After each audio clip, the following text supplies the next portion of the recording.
here. Together we are the voice. Prime Television, feel the rhythm.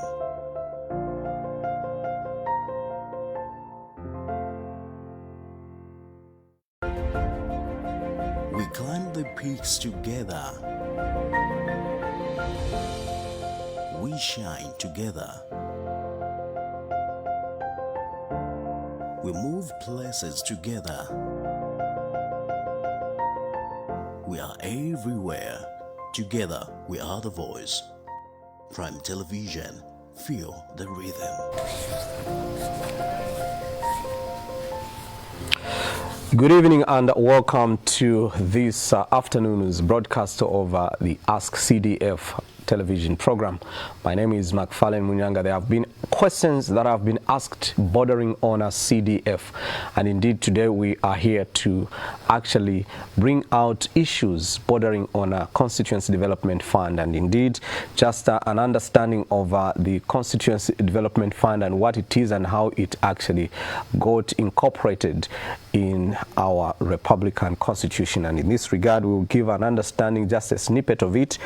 The Constituency Development Fund was first introduced in the year 1995. It is an establishment of the law in the Constitution of the Republic of Zambia, and this is under Article number 162 and guided by the 2022 CDF guidelines under the Ministry of Local Government and Rural Development.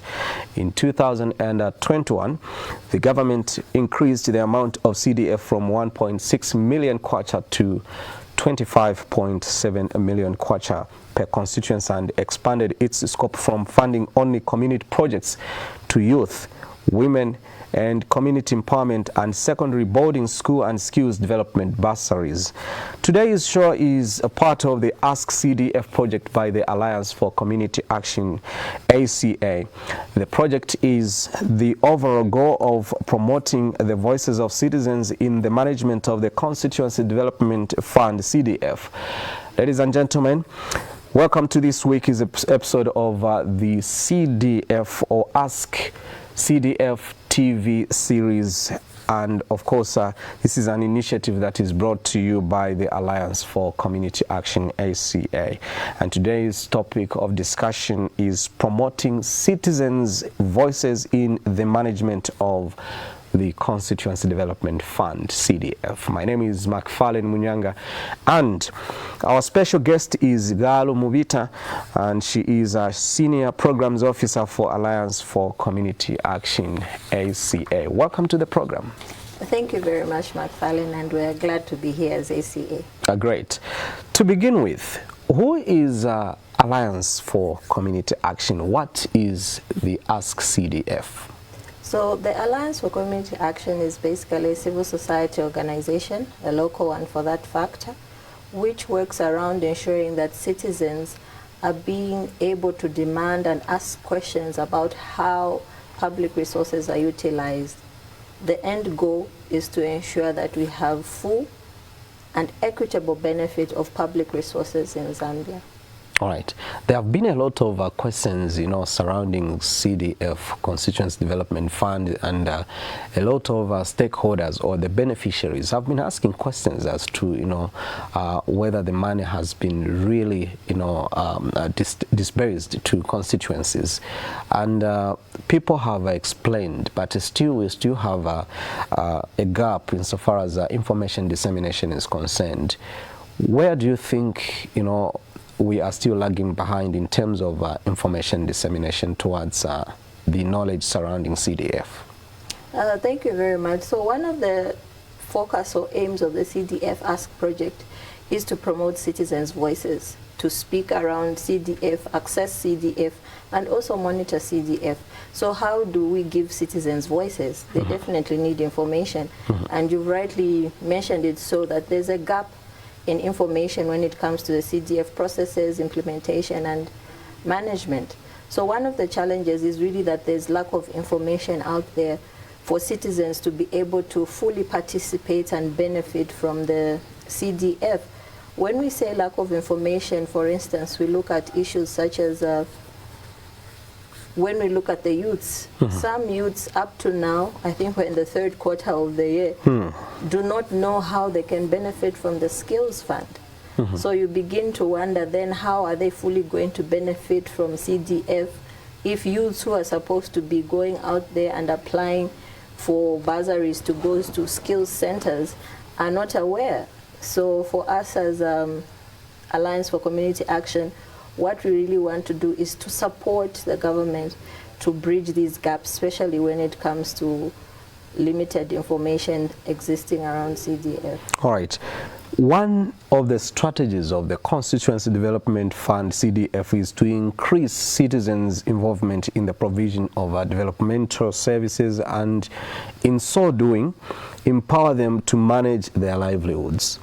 Help us understand the role of citizens in the management, implementation, and utilization of CDF. Okay, so when you talk about CDF, CDF was basically created as a fund to support local development. When we talk about local development, we are detaching ourselves from the national development process and saying, how do we at a local level support local needs and local development with a participatory approach? Citizens begin to identify their most felt need. What do we need at a local level? And you begin to feed into the national process. The community identifies their challenges, and through the provided systems and structures, these needs are being financed. But also what CDF is trying to cater for is also a component of the rights-based approach. How do the rights of citizens begin to be realized? So one thing we all are aware of, that citizens do have rights, and these rights need to be recognized and fulfilled by the government. So how does the government do that? By allocation of resources to ensure that the rights of citizens are being met. So the expectation is that once citizens identify what they need most, through such systems and financial provisions such as the CDF, citizens begin to have their rights realized. When you look at the CDF guidelines or the CDF Act and the Local Government Act itself, it provides for key role players. And you find that one of the key role players are the citizens themselves. So if the citizens are not participating as key role players, then we begin to detach them from the development process. And I think that is not what we want as a nation. We want to ensure that we aspire to achieve a developmental agenda that is responding to citizens' needs. Okay, you raised a very critical point that citizens are key role players in this particular regard. The questions of whether the monies has been have been disbursed to constituencies has raised a lot of feeling of detachment in the same stakeholders, and hence they are actually feeling left out of the whole process of the disbursement of CDF. How would you actually encourage citizens to be fully participating in so far as the CDF is concerned? Okay, so for citizens to actually participate, I think one of the cardinal things is that they need to have access to information. And this is where the government comes in through the Ministry of Local Government. One of the issues we have identified is that even the application process for the CDF has been a little bit tedious, especially for rural communities and people at the local level.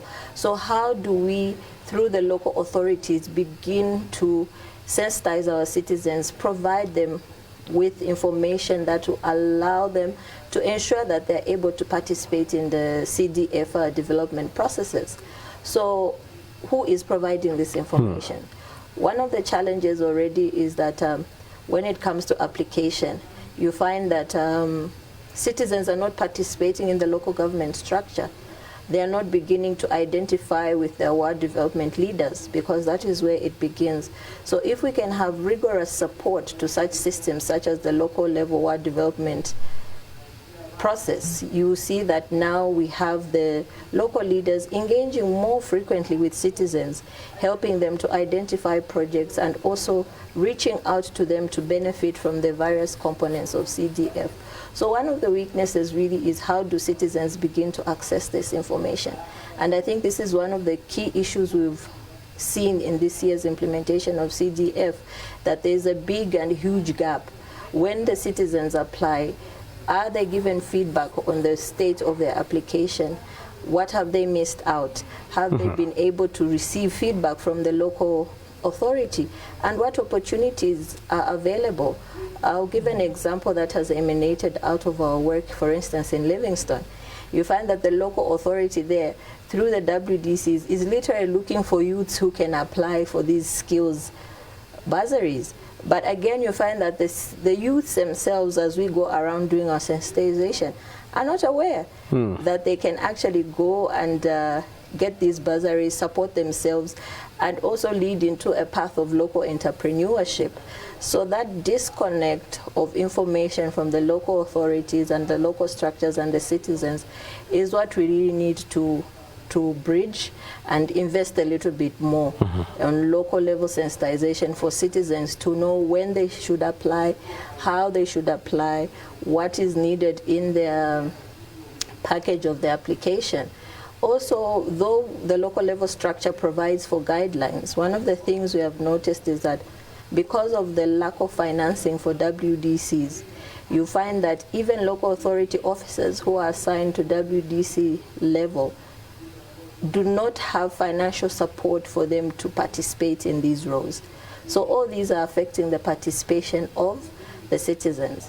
I know there is an analysis that at WDC level, local authority staff are considered to be on duty. But for instance, imagine one sent to a ward which is over 30 kilometers away from their workstation. How do they get there? How are they going to provide that technical support that the community needs for them to make informed applications or just to inquire around how they go about their applications? So all these are issues that are affecting access to information when it comes to accessing the CDF.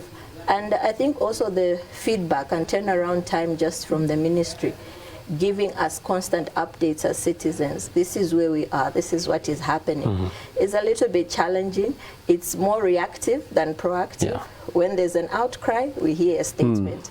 When there's no outcry, they are seated looking at the documents. But if it could be the other way around and we begin to see the local authorities taking the initiatives, coming up with notice boards, it's as simple as that, letting local leaders engage with citizens and give them a timeline when they can come for feedback according to the guidelines. It will really help people benefit from CDF. Now, how do we actually bridge this gap insofar as information dissemination is concerned? Because there is a very big disconnect between the citizens and, of course, the office bearers, those that are actually charged with the responsibility to administer this CDF. Well, one of the issues really is that I think the guidelines are quite clear. It does even give timeframes when feedback should be given. Who are these guidelines for? Because this is what people obviously are expecting to hear. According to what is coming out of the stakeholders in the CDF processes, the same are actually quite misinformed around CDF. So the guidelines are basically meant to provide for how this fund is managed. And I think these are supported with the statutory provisions that allow for guidelines to be in place. For instance, when people should apply by the 31st of March of each year, and how the local authorities should be able to give back, and also the citizens should send back their feedback within 10 days. So the guidelines are very clear on what should be done. But I think the challenge is that that information is not out there, and the guidelines are a little bit too technical for our citizens to understand. Very brilliant guidelines, but one of the facts maybe we left out of our minds when we were drafting those guidelines, that even our literacy levels in Zambia are quite poor. Let us not go to our reading culture, that will be a story of another day. So how do we really break down this information to ensure that our citizens citizens can engage with these documents. Now it becomes the role of the local authority and their local leaders. What deliberate efforts are they doing to support these communities to ensure that they understand the guidelines and ensure that everything is in place? For us as Alliance for Community Action, I think those who have engaged with the kind of work we do a lot of infographics. We try to break down this information, make it very simple as possible for citizens to understand. And that is why even in the introduction you mentioned supporting citizens' voices. Yeah. So you really need to ensure that communities are supported to understand the application process and the guidelines themselves so that they are not left out and no one complains. And it also helps the process because if people understand these guidelines, it will reduce most of the challenges that the ministry has been reporting to say the submissions have been delayed because people are not adding supporting documents, people are not adding their registration form because there seems to be some challenge in how they are managing the guidelines. So once we begin to break down this information and learn from the challenges we've experienced this year, I believe that this information will be readily understandable by our citizens, and also the local authorities will ensure that our citizens are supported. All right. Having brought out that fact, you used the word local authorities. Just to break it down for the sake of, ordinary Zambians that could be listening to this conversation, they would like to know who these local authorities that are meant in this are. So the local authority is basically our council. For instance, we'll give the situation for Lusaka province. We have Lusaka City Council. We also have what we call our ward level elected officials.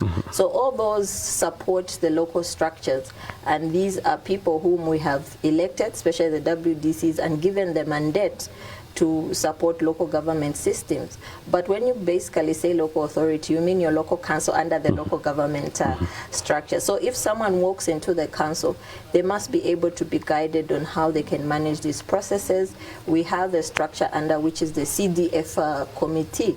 So this committee definitely has its own responsibilities, but I believe they have a coordinated way in which they can support citizens through the WDCs on how best information can be trickled down and how citizens can understand information. And when you say, our local authorities are simply councils, now there are, areas where you talk about rural areas where it's a far-flung area such that for them to actually go to the district office to access these local authority officials, it's actually something that takes a tedious process. So now, what do those people that live in remotest areas do? What should they be doing, like insofar as accessing information surrounding CDF? Are there officials that can attend to them within their locality? Yes, so the structure allows for everything to begin at the zone. So more or less at community level, houses are counted in a systematic manner and they come up with what they call a zone. And in a zone you have a zone leader. Then the zone leader now feeds into the WDC structure. From the WDC structure, which is the Ward Development Committee, you have them now feeding into the Constituency Development Fund.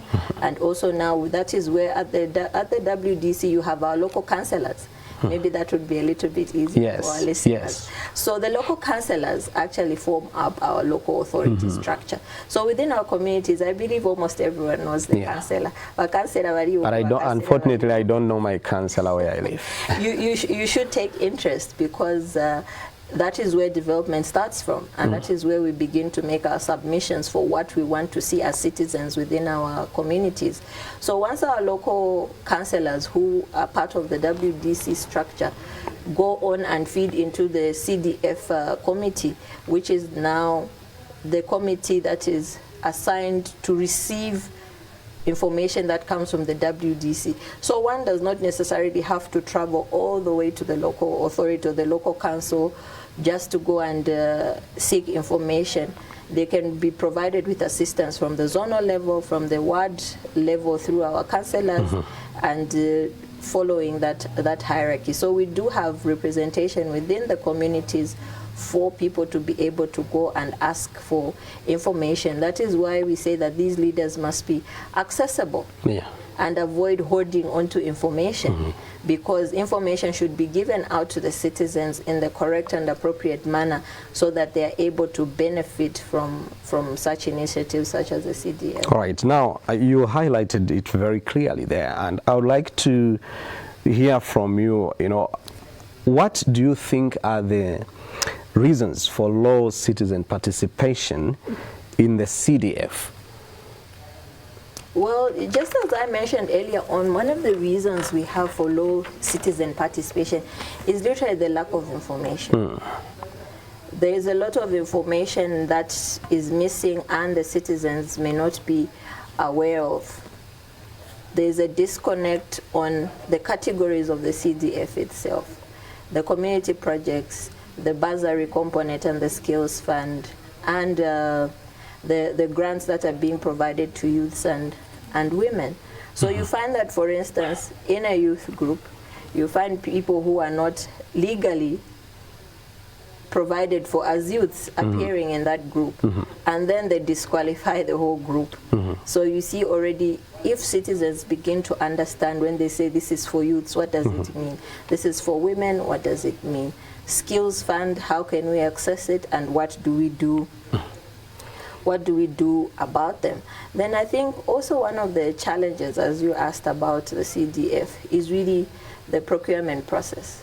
The procurement process is really impeding citizens from benefiting from CDF, taking exceptionally long, and we are aware that CDF operates within the confines of the law. Yeah. And one of the provisions of the law in Zambia is that a financial year is January to December. So if a procurement process takes unnecessarily long, how are citizens going to benefit? So all these are really some of the issues that we need to have the government look into and consider if we have to amend our constitution to be able to provide for changes to make that fund accessible better and in a faster way. It will really help in the realization of CDF being a fund that is making a difference in people's lives. All right.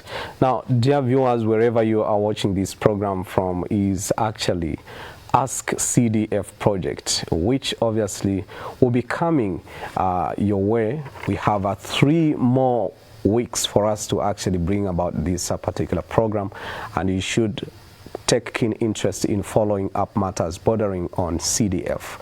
And of course, I'm with Kaalu Mubita, who is a Senior Programs Officer at Alliance for Community Action, who is helping me understand the processes and also some of the issues surrounding Constituency Development Fund. Now, coming back to you, Madam Mubita, what are the effects of a lack of citizen participation in the prudent management and utilization of a CDF? Thank you so much. So once citizens are not involved in the management of their resources, that becomes a big problem. So one of the first and foremost things is that you require citizens to be involved in the way resources are managed in the nation. As you are all aware, government money is people's money. No political leader comes with a pot of money available for dishing out. You are aware, through taxes, through levies that we pay to the government, this is a pot of money everyone is contributing to.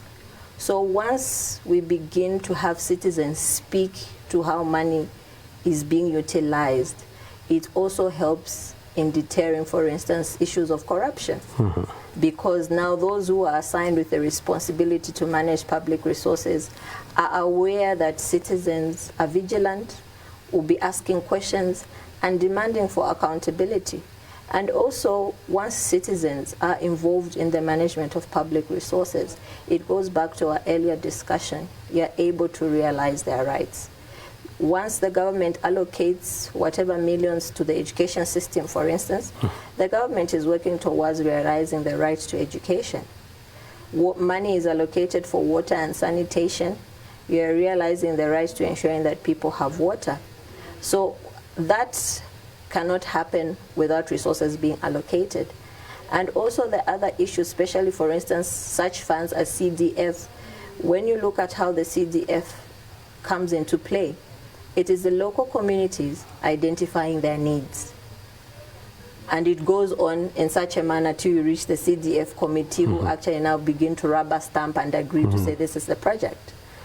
So the nature of how government money operates, you tend to find that, for instance, citizens' needs fall off.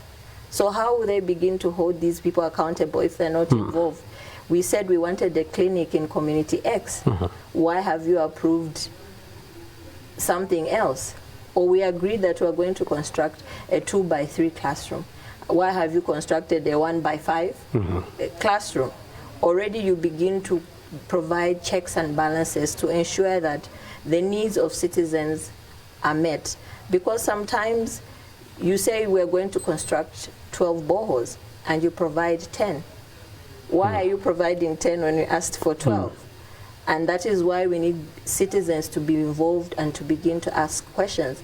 I think already right now you are seeing the benefit of having citizens involved in how public resources are being managed. We have the issue of the motorbikes right now, which is quite prominent.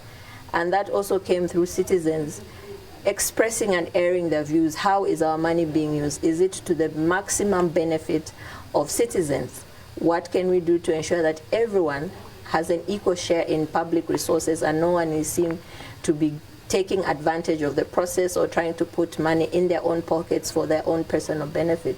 So really, once citizens begin to speak, as we say at the Alliance for Community Action, there's power in people.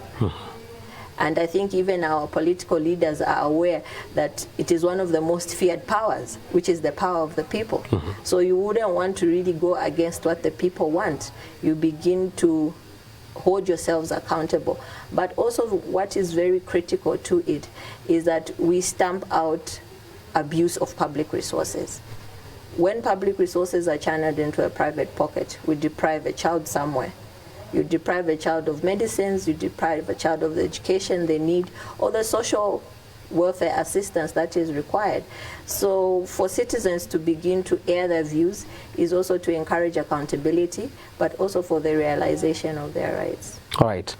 And there is an issue to do with rotten systems that obviously, are being brought to the fore, and that citizens are actually intimidated when they are there to find out exactly how, money has been utilized for a particular cause.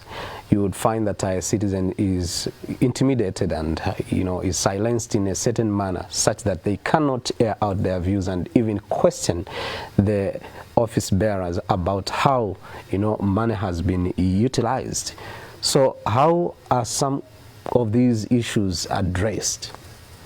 Well, one of the issues really is our bread and butter at the Alliance for Community Action. For us, we capacitate citizens to begin to speak for themselves. So how do you do that? You ensure that citizens are able to understand public resource management. Quite a complex system it is, but once you equip citizens with the basics of how they understand this, you begin to see the difference with communities that have been capacitated, especially in the areas where we work. You see that citizens, because they have this information and they understand, they're able to ask. One of the reasons why citizens, or generally we say Africans, do not want to ask is because they don't know. So when you know, you're able to ask. And one of the issues when we say lack of information is the fact that in Zambia we do not have legislature that provides for access to information. True. And what that does now is what you've just said. It gives power to those in offices to keep away information. Sometimes a simple request for simple information that is of no harm to the state gives them so much overwhelming power to intimidate citizens. For instance, a simple request to say, how many syringes did this clinic receive? Yes. Meanwhile, it's trying for you to understand the quality of services you're being given. I think one of this has worked really well, especially in social accountability work. For instance, you find that in areas such as the education sector, they have what they call notice boards.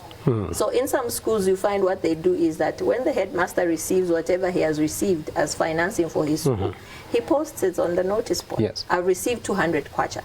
And then you see now communities begin to understand the challenges that the school face, and also now fall in line and say, how do we support the school to ensure that we have appropriate services? So information really, and also us having legislature that promotes access to information is very key when it supports citizens asking, because I think now people will be compelled, if we have this legislature in place, especially our technocrats, to share this information. Nothing will be hidden. At most times, people hide behind the fact that we don't have legislature to keep away information that will inform citizens about what is happening about public money. So also those are some of the things at the ACA we try to advocate for, to say how do we begin to ensure or push the government to ensure that the access to information bill is enacted. All right. Why are you so much interested in strengthening the capacity of citizens to demand accountability for public resources? Well, our interest basically is, in a simple sentence, to benefit from public resources for the realization of their rights. So once citizens begin to speak, speaking is also identifying their needs. Sometimes when we have our representatives, especially our members of parliament, you find that what they think is the felt need of the community is not actually what the community needs. For instance, you find situations where there are communities where they say, okay, let's purchase a grader to link the road. But maybe their most felt need is this community is struggling with livestock diseases. So how do they get to the market if they do not even have livestock to take to the market? So that is why we say it is now important for the citizens to begin to ask and demand and say this is what we need. And then from there our local leaders begin to support those structures. So once we begin to see developmental issues and concerns coming from the lower level, it really does support public resource accountability. Because what happens there is, because now citizens are more interested, because they say, oh, we asked for a school. How far is the school going? Have the materials come? Who is the local contractor? Is this a local contractor from within us? Is it a contractor who has come from another province? Why has that happened? Because they understand the guidelines. For instance, the CDF guidelines provide that contractors should be sourced locally. But in the event that there is no local contractor, it does allow for you to outsource. So really, if communities are following through the guidelines, they'll say, why haven't our local contractors been supported? So you suppose there aren't any credible contractors that are in the particular area where a developmental work is supposed to take place. Can't you outsource? Definitely you do, and the guidelines do provide for that. But the background to that statement is that once you have citizens involved and participating, they are understanding to say this is the process and this is why this has happened.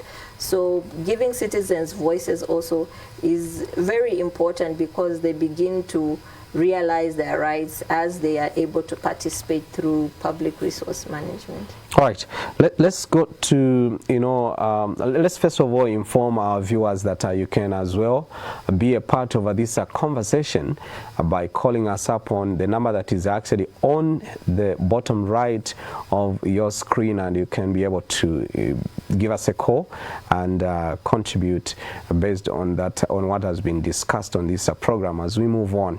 And of course, we still be talking to Kaalu Mubita, who is actually Senior Programs Officer at Alliance for Community Action. And indeed, your calls are free to actually begin coming on the other side when we actually allow you to call in. So you can gear yourselves up for calling in and ask questions surrounding Constituency Development Fund, CDF. We move on. What has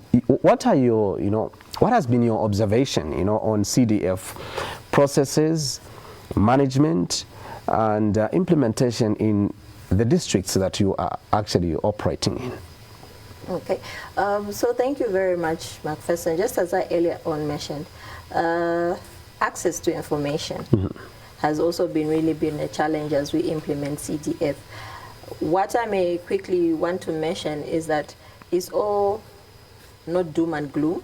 There's hope, and we're hoping that learning from this teething year will be able to improve the way the fund is being managed. So access to information is very key. For instance, if you are aware, recently the government had given the end of August as a deadline to submit proposals for the next financial year. How many communities are aware of that? Very few. So already that's an issue of access to information. All those who applied for CDF, have they been given feedback? The successful applicants, how were they communicated to? So all that is an issue of information. And also low participation. You find that already we have some councils through the CDF committees that are requesting to realign their budgets because, for instance, you find that certain districts have not received as much applications for the skills fund to support youths. But already that also goes back to my first point, a lack of information. Because the CDF guidelines are quite clear. You do not have to be a community or a district or a constituency that has a skills center. You can identify yourself or get an application at any skills center, and you are paid for by your local authority. So already all this goes back to low participation because people don't have access to information, and also the slow procurement process. I think you are also aware as a media fraternity that even CDF requests for last year procurement processes have not yet been finalized in certain councils. So we really need to look at our procurement process. How can it work best for us and within the law? So all those are things that we need to really look at. But also when you come to the CDF, we really also need to look at the guidelines. For us, we feel they should align to the legislature. For instance, the guidelines provide for the fund to be broken down in the 60-20-20%. But initially, under the Constitution, it only provides for it attending to community projects. So that is not really grave, but it's always good to have everything in tandem and sitting in one place and being very, very clear. So all those are issues we have observed as we go around and implementing the processes and everything else. Then one other cardinal and critical issue is the WDC committees, which are the Ward Development Committees. The fact that they are not remunerated is very disheartening, and we feel it's something the government can really look into. One of the biggest structures, if you look across the country, WDCs amount in thousands. And this is voluntary work. Voluntary work which is at the heart of our development. It really, really becomes difficult. But the challenge comes in when, you know, those that are charged with the responsibility to carry out this whole process want to have a cut of something from that particular background. Well, and that breeds corruption. Yes, it definitely breeds corruption. And that's why that comes in. Because people are looking at this voluntary role and for such huge amounts of money, 27.5 million, and you're just doing it on a voluntary basis. We're not saying that they should be remunerated equivalently to the kind of work they do, but some form of financial support to support them at that level.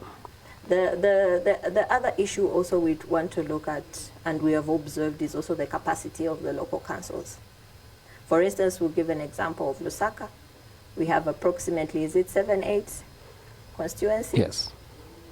Times 20. 7.5. Which is a lot of money. A lot of money. And the population is big as well. Does our council have the capacity to manage that?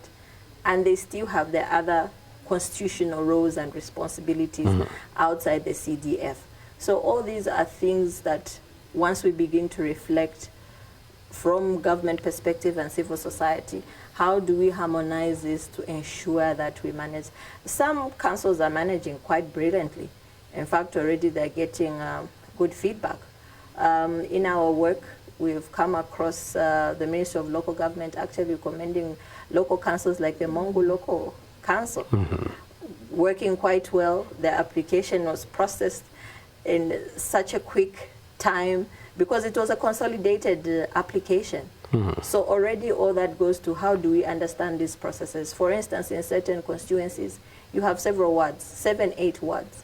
How do these wards come together and put in a consolidated application for the benefit of citizens? It takes a lot of work and also a lot of coordination. So all those are the issues we've observed, and hoping that learning from this first year of CDF, 2023 will be different and will be better so that citizens get the maximum benefit of this pot of money.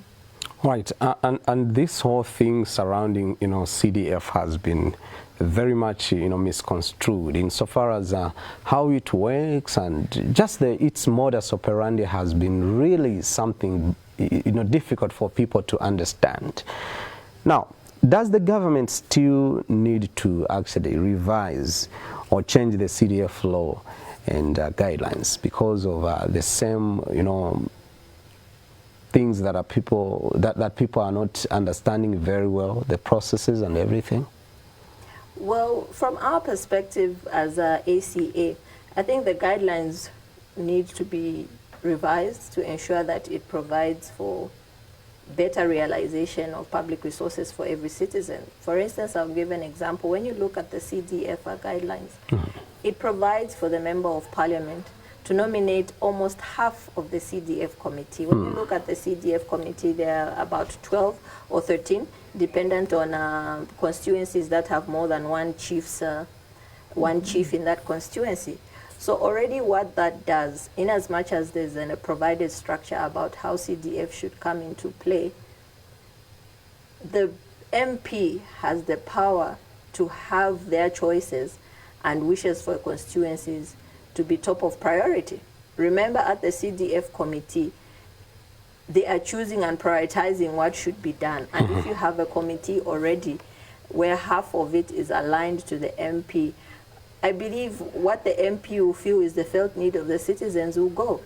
Meanwhile, what has come from the wards will be left out, which is the actual felt need of the citizens. So maybe that is something that the guidelines really need to look into, to ensure that people who sit on the CDF committee do not have any inclination or alignment to a political figure, so that the political figure just remains revolving and providing a central theme for the entire constituency. Because now you have half of the people, for instance, Kaalu is a member of parliament, and I push forward and say, I think we need water. Yeah, and now coming to the issue that borders on corruption, this is actually a vice that deprives citizens of what they ought to benefit from, the public funds. Now, having understood this particular aspect, as it is actually identified as one of the main sources of process of crime, and of course people have been deprived of what they are entitled to, and of course it brings about many ills in that regard. What do you think should be done to prevent and combat corruption in CDF management? Thank you so much. So to combat and prevent corruption in the CDF management really is to ensure that we have streamlined guidelines and legal provisions that ensure that there is no loophole for anyone to run around the fence and say, no, but I'm within the legal provisions. Also, one of the things is that we need to have heightened citizen participation in the management of the CDF, following through the entire CDF process, from prioritization at community level, from awarding, from monitoring. The Act provides actually for citizens to participate in the monitoring of the CDF Act. Also, what is also important is our combined zeal to fight corruption. corruption should begin with me. Do you think we can have a combined zeal, for the fight against corruption? Yes, we can as citizens. What tools do we need to devise to ensure that we have that combination? Well, what we need is to begin to see public resources work to our benefit. Secondly, we need to name and shame. Public resources that are obtained through corruption something that should not be entertained within the system. And it begins with me. At a personal level, I must begin to appreciate that corruption is bad. Secondly, let this be a national vision. Let us all speak against corruption. And for lack of a better word, we go to the biblical adage, be a brother's keeper.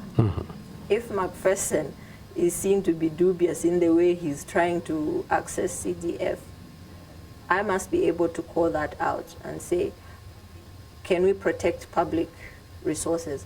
But what is very cardinal, again, to the fight of corruption is political will. We need to see political will not only from the executive arm of government, not only the president fighting this fight. When we say government, the entire government. We need to see technocrats shunning away from corruption. We need to see people in procurement processes shunning away from corruption. So actually, even the anti-corruption itself has a lot of work to engage and sensitize citizens. I think one of the issues we came across in our work as the ACA is actually you find that people in rural communities are saying, why don't we see the ACA? We're seeing the ACA at a national level. And corruption really starts from petty corruption. Yeah. Delaying of services. Remember earlier on I talked about how the procurement process takes long. That is also a recipe for corruption. Yes. So can we begin to work on these laws to ensure that our procurement process is shortened? No one is paying 2 kwacha to ensure that you quicken the process. It should become a national value to say, I need to work on this. If this is 2 days, I do not need someone to come and pay me 2 kwacha to say, can you quickly process all this?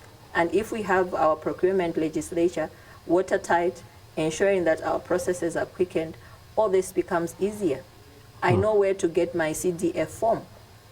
I know who to follow up. I will not go and pay my local leader to say, form at Bwanjika form. No. I'll be able to know where to get the form, how to go about it. So fighting corruption is also about accessing information. And also once citizens begin to see the benefit of public resources in their lives, meaning it's addressing their rights. We have quality education, we have quality health services, we have the security and protection that the nation needs. I believe now, together with everyone, we begin to see that corruption doesn't pay. So just to echo the words of the government itself, it says we need to begin to create an environment where citizens begin to understand that corruption doesn't pay. All right. Our dear viewers, wherever you are watching this program from, you can now get to call in and ask questions as we are running towards the end of this program. You can call us up on 0776409840. 0776409840. The number is just right on the bottom of your screen. You can give us a call, 0776409840. Good evening. Good evening. Hello, good evening. Hello. Good evening. How are you? Fine, thank you. How are you doing? Okay, we've lost that call. And you can call us up on 0776409840. That's the number that you are using to call us, 0776409840. Good evening. Hello, good evening, sir. Thank you very much. Your name, please, and where you're calling us from? This is Sam. I'm calling you from Chalala. Kindly speak up. Yes, yes. Good evening, madam. Good evening, sir. Okay, my contribution on the CDF issue. You know, people, they are not thinking how this CDF is going to be working, how it's going to, develop the community, especially in an area whereby we have no markets. In the markets, it could be maybe we have markets, we have no toilets, we have no schools. When you look at Chalala area, in Chalala area we have no hospital or any clinic. We have no school nearby. The nearby schools is Kamwala South, somewhere there, where pupils who are getting to go to school there. So when you look at some of the issues of this CDF in the next 5 years or 10 years, you find that each and every community, they are going to be developed and they will be no longer the community we have seen today. And the same CDF is going to help us in a lot of things in terms of clean environment. It is not only those CDF which is supposed to be formed for group societies. No. Even cleaning the environment, looking at the environment in towns, in communities, the environment is dirty. So also that CDF can help us in terms of cleaning the environment. And also, I do not know on the issue of the land allocations, in case of, for instance, if the council, they are aware of, like I mentioned, Chalala, we have no school, we have no clinic here, like here, where I'm staying. The clinics are very far. And also we have no police post, which is near us. So I don't know with this land allocation, for instance, these are private owners, if they start selling the lands to the public. I don't know what councils are taking part in case of maybe if for instance, if a farmer now has been developed to be selling the plots to the public. I don't know what council they take in terms of preparing for maybe community schools, maybe police and other things. Like when you look at Chalala itself, this is my concern according to the Chalala area. We have a problem in terms of criminals here, in terms of breaking houses. We have criminals that are breaking houses and stealing from the houses. We have no police which are nearby. So I don't know what the councils are doing in terms of those land allocations to those people that are owning the private lands which are selling to the public. So I don't know what programs or what the councils are being planning for that in terms of in the next future. Like when you look at Shantumbu also is a well-developed area where we do not know how if the council has taken part of getting the lands for the markets and also lands for the police, lands for schools. I don't know. So I want the madam to give me a feedback or an answer on that if she can pick up what Thank you very much. We do appreciate your contribution. Let's get to taking one more. I think we are running out of time. 0776409840, 0776409840. Right on the bottom of your screen, you are able to see this number. Good evening. Good evening. Good evening. You are through to the program. You are through to, okay, we seem to have lost that one. 0776409840, 0776409840. You can call us up on that number and we hear what your question is all about this evening, pertaining what has been discussed. Good evening. You are through to the program. Hello, good evening. Okay, whenever you call, make sure that you turn down the volume on your television set to make sure that there is a smooth flow of voices there. Good evening. You are through to the program. Good evening. Hello, good evening. Okay, we seem to have, a challenge of not adhering to the rules, guiding, calling in. Good evening. Hello. Good evening. You are live on Prime Television. Good evening.